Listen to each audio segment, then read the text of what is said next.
यदा यदा हि धर्मस्य ग्लानिर्भवति भारत अभ्युत्थानामधर्मस्य तदात्मानं सृजाम्यहम्। परित्राणाय साधूनां विनाशाय च दुष्कृतां धर्म संस्थापनार्थाय संभवामि युगे युगे। भगवद गीता में भगवान श्री कृष्ण का ये उद्घोष, जिसका प्रेरणा स्रोत और मार्गदर्शक है, वो है भारतीय चरित्र निर्माण संस्थान, जो है मानव अधिकार रक्षा एवं अपराध मुक्ति का सनातन शंखनाद।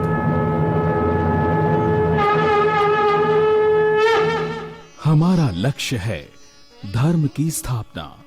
धर्म यानी मानव की सुरक्षा, स्वतंत्रता, सम्मान, समृद्धि, सद्भावना, समता और न्याय व्यवस्था की स्थापना, जिसकी बुनियाद है अपराध मुक्त समाज निर्माण।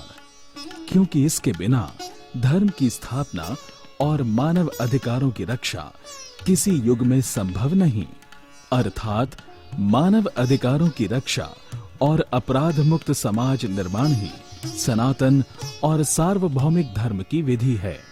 हर युग में मानव कल्याण और संसार के उद्धार के लिए धर्म की वृद्धि व स्थापना की आवश्यकता होती है, जिसमें महत्वपूर्ण भूमिका निभाते हैं नीति निर्माता अर्थात विधायिका, नीति पालक अर्थात कार्यपालिका, नीति निर्णायक अर्थात न्यायपालिका, दंड व्यवस्था अर्थात कारागार और सामाजिक चेतना। भारतीय चरित्र निर्माण संस्थान के संस्थापक अध्यक्ष श्री रामकृष्ण गोस्वामी जी को ये प्रेरणा तब मिली जब 1990 में भगवान श्री कृष्ण ने स्वयं स्वप्न में दर्शन देकर आदेश दिया कि अधर्म की रोकथाम करना और धर्म की स्थापना करने के लिए कार्य करना ही जीवन का लक्ष्य है। ये कारवां आगे और आगे ही बढ़ता जा रहा है और तय करता जा रहा है नई मंजिलें। 31 जनवरी 2011 को प्रधानमंत्री कार्यालय से बुलावा मिलने पर प्रधानमंत्री से चर्चा हुई और उन्हें भगवद गीता प्रदान की गई और राष्ट्रीय सुरक्षा एवं मानव अधिकार रक्षार्थ सहयोग की अपील की। प्रधानमंत्री ने आश्वासन दिया कि आपका पत्र गृह मंत्री और मानव संसाधन मंत्री को भिजवा दिया जाएगा और उचित सहयोग प्रदान किया जाएगा। प्रथम 3 साल तक वकीलों, पत्रकारों, शिक्षाविदों, समाज शास्त्रियों, व्यापारियों, किसानों, युवा एवं बुजुर्गों से धर्म और मानव कल्याण विषय पर व्यापक संपर्क और संवाद हुआ, वैचारिक मंथन हुआ। 1994 में एक परिवर्तन आया। केंद्रीय गृह मंत्रालय के विशेष सचिव डॉक्टर सत्यदेव त्रिवेदी आईपीएस के साथ व्यापक चर्चा हुई और उन्होंने स्वीकार किया कि राष्ट्रीय सुरक्षा और मानव अधिकारों की रक्षार्थ भगवद गीता का कर्मयोग मानव संसाधन विकास में महत्वपूर्ण योगदान कर सकता है। महात्मा गांधी, योगीराज अरविंद घोष, स्वामी विवेकानंद, लोकमान्य तिलक, पंडित मदन मोहन मालवीय आदि का आधार भी गीता ही था। भारतीय लोक प्रशासन संस्थान IIPA के सभागार में राष्ट्रीय सुरक्षा, मानव अधिकारों की रक्षा और अपराध मुक्त भारत के निर्माण पर अनेकों कार्यक्रम आयोजित किए गए। इस दौरान निर्णय लिया गया कि शिक्षक और विद्यार्थियों को अधर्म की रोकथाम और धर्म की स्थापना के लिए सनातन, सार्वभौमिक और निश्चित कल्याणकारी तत्व का दर्शन कराया जाए, अर्थात शिक्षा दी जाए।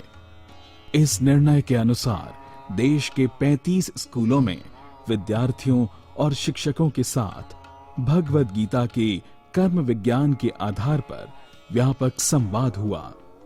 इसके प्रमुख बिंदु थे: मानव जीवन का लक्ष्य क्या है, लक्ष्य प्राप्ति का साधन क्या है, साधन का ज्ञान और ध्यान कैसे हो, क्या करना चाहिए और क्या नहीं करना चाहिए, मानव जीवन को सफल, सार्थक और गौरवान्वित कैसे बनाएं।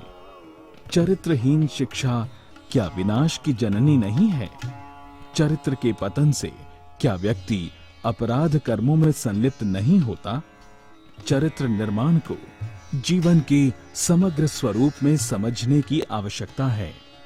सामाजिक, राष्ट्रीय और वैश्विक कल्याण ही सर्वोत्तम चरित्र निर्माण का प्रतीक है। 1998 में दिल्ली पुलिस प्रशासन में अपराध मुक्त समाज और युवाओं के चरित्र निर्माण विषय पर अनेकों कार्यक्रम थाना और जिला स्तर पर आयोजित किए गए।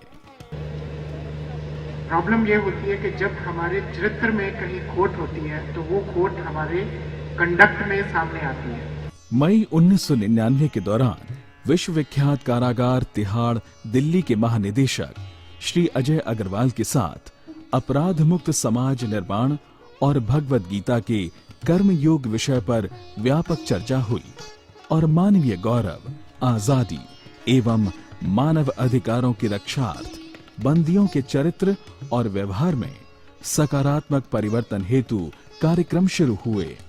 भागवत गीता का पाठ जो हुआ उससे बहुत प्रभाव पड़ा है, और क्यों नहीं पड़ेगा, क्योंकि जो लोग इसको पढ़ा रहे हैं, जो लोग इसमें रचे बचे हैं, वो खुद उस पर उतरे हैं, खरे उतरे हैं, वो करते हैं, उनका काम ऐसा, वो दूरी जिंदगी नहीं जीते। इस तरह के प्रोग्राम होने से बंदियों पे सकारात्मक प्रभाव पड़ता है, और जो इनके दुर्गुण हैं या जो इनकी मार्ग से हटके सोचने का दिन भर वो ईर्ष्या, द्वेष, राग से पीड़ित रहते हैं, उससे निश्चित रूप से इनको इन ऐसे प्रोग्रामों से राहत मिलती है। अगर मैं बाहर निकल जाता हूँ, मेरी जमानत हो जाती है, या जब भी जेल काटता हूँ, जैसे भी मर जाऊंगा, तो मैं अब एक आम बढ़िया आदमी की तरह बन कर रहूंगा। लोगों को यही शिक्षा दूंगा कि गीता पढ़ो।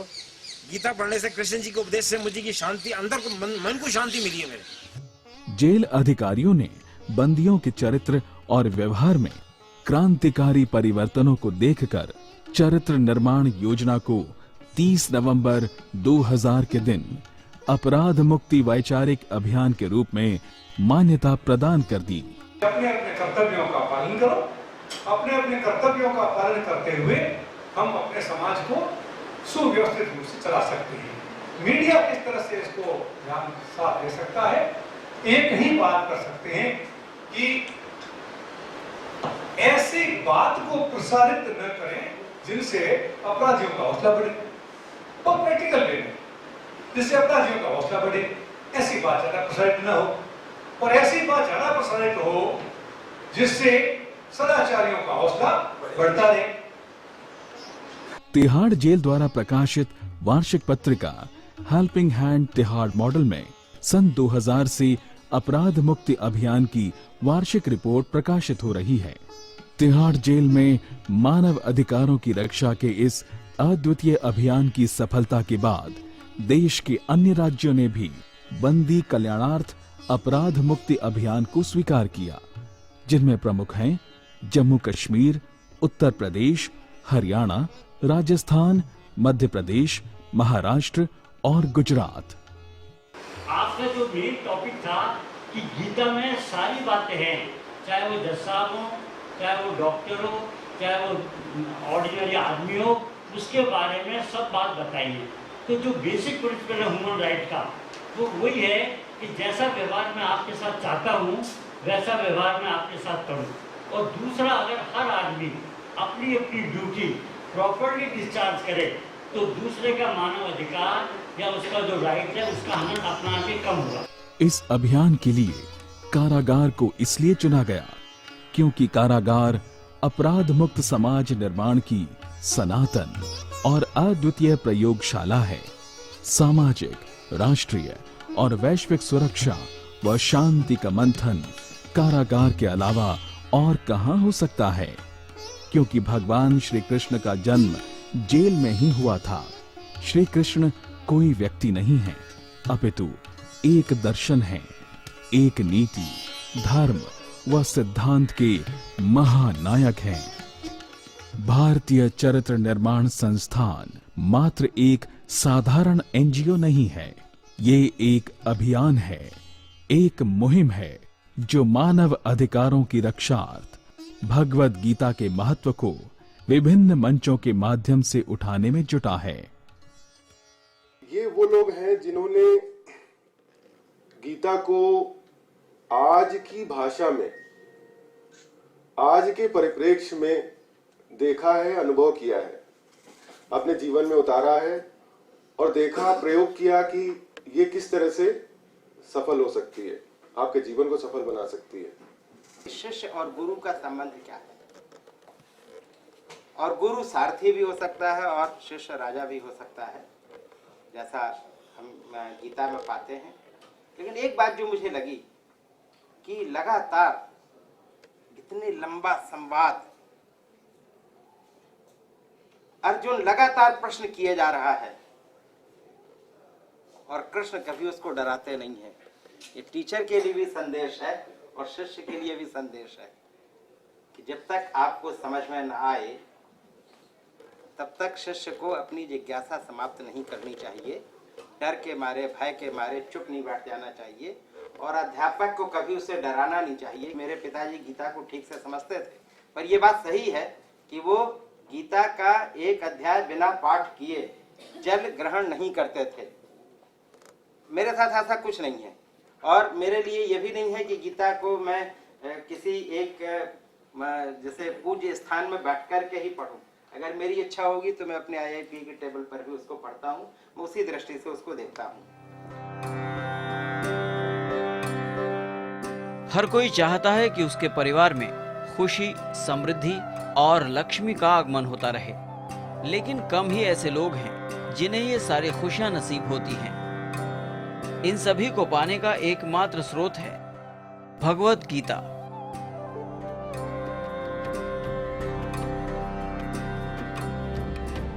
जी हां, सत्य अहिंसा से सुसज्जित एक ग्रंथ भारतवर्ष में ही नहीं बल्कि समूचे विश्व में इसकी ख्याति है।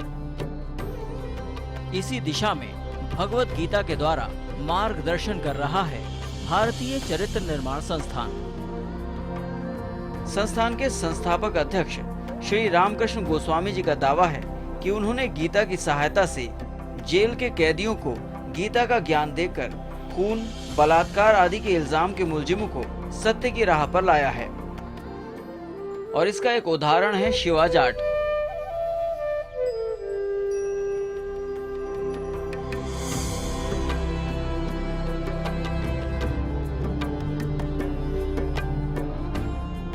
जब शिवा खून के आरोप में दिल्ली की तिहाड़ जेल में सजा काट रहा था, तब भारतीय चरित्र निर्माण संस्थान के संस्थापक अध्यक्ष श्री रामकृष्ण गोस्वामी जी उससे मिले और गीता के बारे में बताया, जिसके बाद उसका पूरा जीवन ही बदल गया। एक बार हमने निश्चय कर लिया कि भाई परमात्मा के शरण से छोड़कर कोई दूसरा जगह है ही नहीं जहाँ पे हमारा कल्याण हो सकता है, हमारा जीवन सफल और सार्थक हो सकता है। तो मैंने भी वैसा ही करना शुरू किया और बाद में परिणाम ये हुआ कि वहाँ सारी जेल में मेरे को शिवा बाबा के नाम से जानने लगे। अब जेल से परमिशन मिल गई कि मैं 4-5 वार्ड्स में रोज़ हम सुबह गीता का पाठ करते थे। वहाँ पे गीता का पाठ इस प्रकार से होने लगा जैसे बाहर कथाएं होती है, जैसे बाहर आयोजन किए जाते हैं बड़ी बड़ी सभाओं में, वहाँ पे इस प्रकार से गीता का पाठ होने लगा। भारतीय चरित्र निर्माण संस्थान ने 6 अप्रैल 2012 को गांधी दांडी मार्च की याद में मंथन नाम का एक सम्मेलन किया, जिसके मुख्य अतिथि पूर्व केंद्रीय मंत्री भारत सरकार श्री आरिफ मोहम्मद खान, राष्ट्रीय गांधी संग्रहालय के पूर्व निदेशक डॉक्टर YP आनंद, अनेक पत्रकार एवं उद्योग व सामाजिक जगत के अन्य गणमान्य लोग मौजूद थे। आज के विषय में मैं यहाँ क्यों आया हूँ, इसका कारण मैं समझा देता। मेरा अक्सर गोस्वामी जी के साथ विचार विमर्श होता रहता है, हफ्ते में एक बार तो अवश्य हो जाता है। तो यहाँ आने का जो मेरा मंतव्य है वो ये नहीं कि मैं कुछ बताता हूँ, वो ये है कि मैं जान पाऊँ। और इसी मंतव्य से मैं यहाँ हाजिर हूँ। ये उनकी कृपा है कि उन्होंने मुझे विशिष्ट अतिथि बना दिया। देयर इज नथिंग विशिष्ट about me, I am a most ordinary person. That is the विशिष्ट। वही तो विशिष्ट है तो आप। और मैं केवल यहाँ सीखने आया हूँ, ना कि कुछ बताने। धन्यवाद। सम्मेलन में मंथन किया गया कि आज का समाज बहुत तेजी से अपराध की तरफ बढ़ रहा है।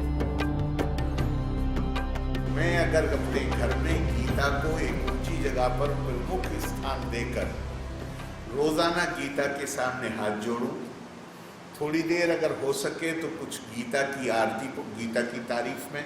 आरती क्या है? लॉर्ड कर्जन से लेके महात्मा गांधी तक गीता की तारीफ में बहुत सारे वाक्य इकट्ठे करके गीता के सामने खड़े होकर पढ़ूं उसको, और गीता पे तिलक भी कर दूं थोड़ा सा, और थोड़ी देर हाथ जोड़ के खड़ा भी रहूं, तो इससे गीता के भक्त होने की जो जरूरत है क्या वो पूरी हो जाएगी।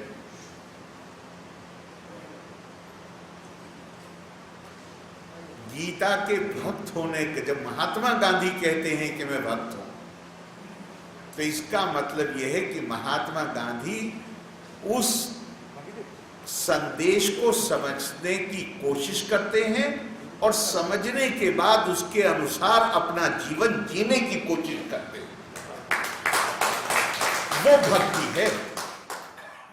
जो प्रशासनिक लाभ हमें भारतीय चरित्र निर्माण संस्थान के सानिध्य से मिला है, उसके लिए मैं आभार व्यक्त करता हूं।